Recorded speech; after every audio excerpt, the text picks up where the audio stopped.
Terceiro episódio de House of the Dragon já tá no ar e a sementinha da discórdia já começou a ser plantada aqui, que vai guiar a gente pra dança dos dragões propriamente dita. E se você tá chegando agora no canal, eu tô fazendo uma cobertura aqui dessa série de cada um dos episódios do comecinho até o fim. Então esse vídeo vai estar cheio de spoilers, então já se inscreve no canal e ativa o sininho, porque esse terceiro episódio já começa com a abertura que, na minha opinião, tem um pouquinho a mais de sangue em relação à abertura do episódio número 2, mas não vamos entrar muito nesses detalhes aqui ainda não. Acontece que esse episódio se passa aí aproximadamente 3 anos depois do segundo episódio, e aqui algumas coisas já estão mudando. Tudo isso porque aquela triarquia que é liderada pelo Engorda Caranguejos, ela começou a aumentar e ele tá aqui torturando alguns Velaryon. Inclusive, tá acabando com alguns navios do Corlys. Que pensa, o cara deve estar louco, ferrado da cara. Por quê? Porque o Rey Viserys não queria ajudar ele em nenhum momento. Eis que no meio dessa galera que tá sendo torturada, tem um cara que tá pedindo ajuda. Ele está sofrendo, tem um caranguejo ali na cara dele, quase comendo os olhos do cara. O cara faz o que ele pede, ajuda. Por quê? Porque ele precisa sair dali.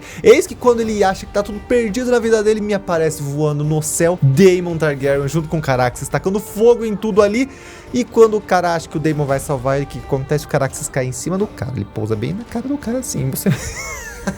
Perdão, Deus, eu não devia estar rindo disso, mas foi engraçado na hora que aconteceu, o cara morreu. Porém, o Daemon, ele continua atacando fogo ali na galera, só que ele acaba levando uma flechada, então ele foge com o Caraxes, porque ele percebe que a vida dele pode estar em jogo. Só que enquanto toda essa lasqueira tá acontecendo aqui em Stepstones, lá em Porto Real, todo mundo tá festejando por causa do aniversário de 2 anos do Anticristo. Pois é, galera, Aegon II, o filho da Alicent Hightower, junto com o Rey Viserys, já nasceu, está com 2 aninhos de idade, e vê se essa criancinha bonitinha não vai fazer bem pro mundo. Claro que não vai, né? Mas eu não vou entrar nesses detalhes aqui, porque isso não é spoiler. E é nítido que o povo tá bajulando a criança de cima até embaixo, tá todo mundo feliz, principalmente o Viserys, mas ele não quer deixar isso muito claro não, porque ele sabe, né, que o cara é um menino. O menino era uma criança, um piá que ele queria todo o tempo, então ele não consegue conter essa emoção que ele tava sentindo. E vale citar que Alicent Hightower está grávida novamente. Só que assim, no meio dessa festa ali, chega um carinha e fala pro Viserys: meu champ, tá acontecendo cagada lá em Stepstones, o que você vai fazer? Viserys não faz nada,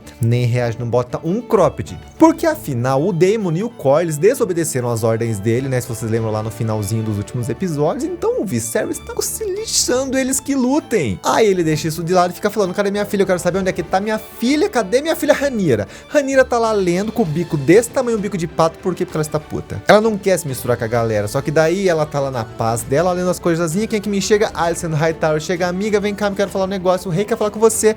A Rhaenyra só falta chegar pra ela e falar: amigo, cacete, meu nome é Rhaenyra. Rhaenyra Targaryen de la Targaryen. E aqui começam alguns atritos a vir à tona aqui na cena, porque a gente percebe que a Alicent Hightower usa o título dela de rainha para se sobressair ao título de princesa da Rhaenyra, e a Rhaenyra não gosta nada disso. Só que nesse ponto da história a gente percebe que esses tipos de atritos são meio que de amizade, porque a Rhaenyra, claro, está se sentindo traída por causa do que a Alicent fez. Mas beleza, o rei queria a Rhaenyra para que eles fossem numa caçada de javali, então vai todo mundo pra lá. A Rhaenyra, obviamente, com aquele bico de pato, igual eu já falei, porque ela está puta, ela não queria estar ali. Só que chegando lá, ela encontra uma galera de vários outros tipos de reino, e a Rhaenyra fica um pouquinho deslocada, enquanto o rei fica ali de olho nela. Inclusive, ela acaba encontrando ali uma roda de conversa das mulheres fofoqueiras, comentando sobre o que tá acontecendo lá em Stepstones, e acaba aparecendo até um cara ali com o pé todo torto e tudo mais. Menina, tem até costela de fogo de chão rolando à solta por ali. Só que no meio dessa roda de fofoca, a Alicent Hightower, ela meio que tenta dar uma interagida com a Rhaenyra. Você percebe que a Alicent quer se aproximar da Rhaenyra novamente, mas a Rhaenyra tá cagando pra menina, tá puta ainda. Não bastasse tudo isso, a Rhaenyra ainda tem que aguentar o Jason Lannister se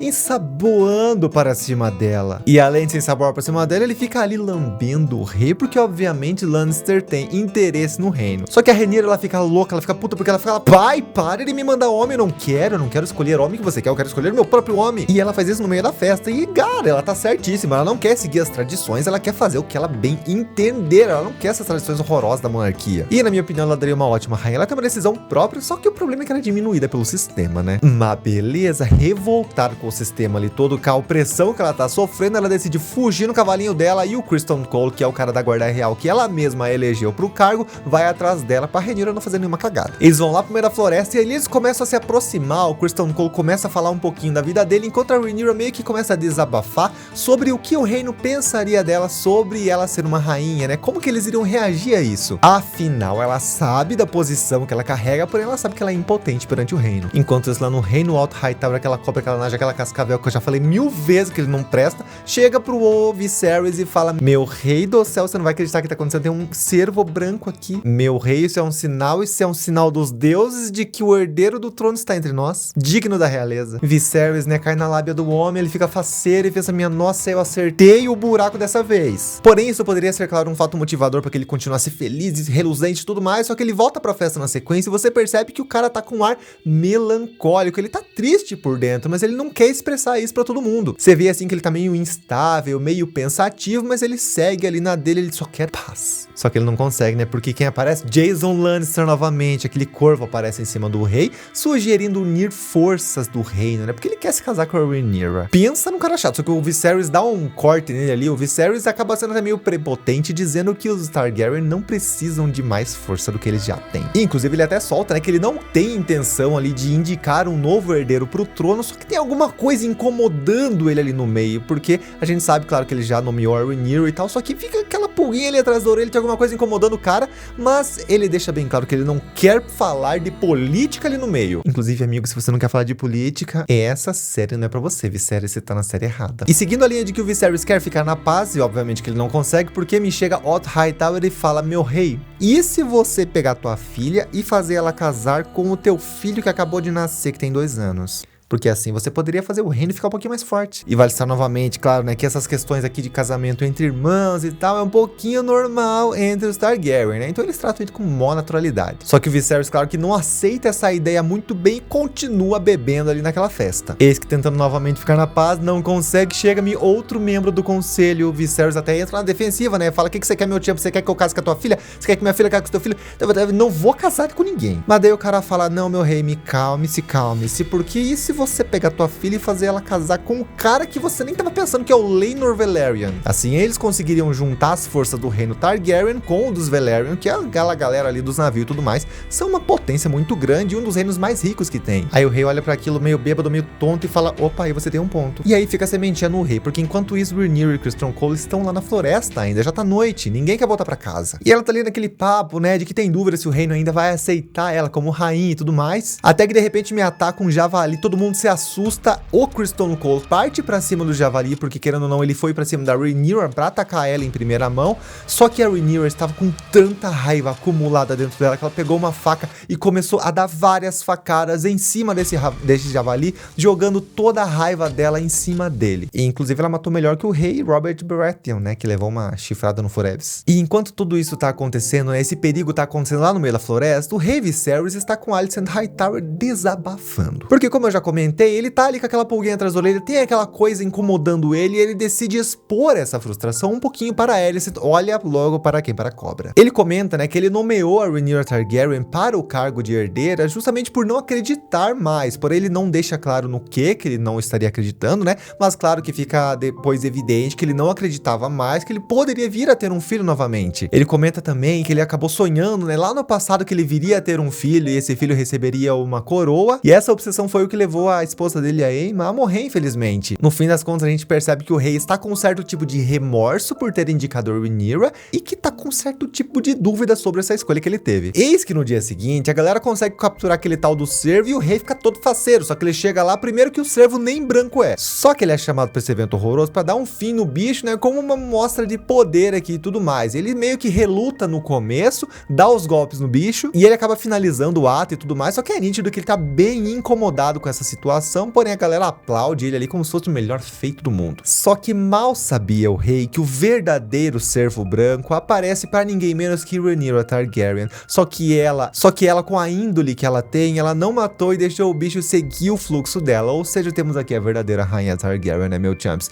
O rei que não enxerga isso. Aproveitando isso que aconteceu, a Rhaenyra e o Criston Cole levam o javali que eles tinham acabado de matar lá de volta pra galera que tá festejando, inclusive todo mundo se surpreende com o feito deles. Enquanto isso, Alicent Hightower está nitidamente infeliz, tá carregando aquela criança, aquela barriga gigantesca ali, mas ela tá um pouco infeliz. Só que não bastasse a infelicidade dela, o pai dela chega pra atormentar a cabeça dela. E aqui ele começa a plantar mais uma sementinha da discórdia, só que essa é um pouquinho grande. Ele coloca na cabeça da Alicent Hightower a ideia do Viserys nomear o Aegon II como o sucessor do trono. E também coloca na cabeça da menina que a Rhaenyra, ela despedaçaria o reino na posição em que ela está. Só que a Alicent, apesar de ser a pessoa que ela é, né, apesar de ela estar levando toda essa história muito tranquilamente, ela ainda tem um bom senso, um pingo de bom senso, que ela fala ali pro pai dela que ela não concorda muito em retirar da Rhaenyra esse direito que ela recebeu. Ainda está um pouquinho sensata nesse ponto da história. Só que o Otto não tá nem aí pra isso, ele fala, minha filha vai falar com o rei, bota isso na cabeça dele pro pai, vai. Então a Alicent vai fazer o quê? Vai falar com o Viserys, né? Não tem escolha. Só que chegando lá, como a gente bem percebeu, a Alicent ela vai comendo pelas beiradas ali, então ela se aproxima do rei novamente e fala pra ele um pouquinho mais sobre a filha, né? Sobre ele deixar ela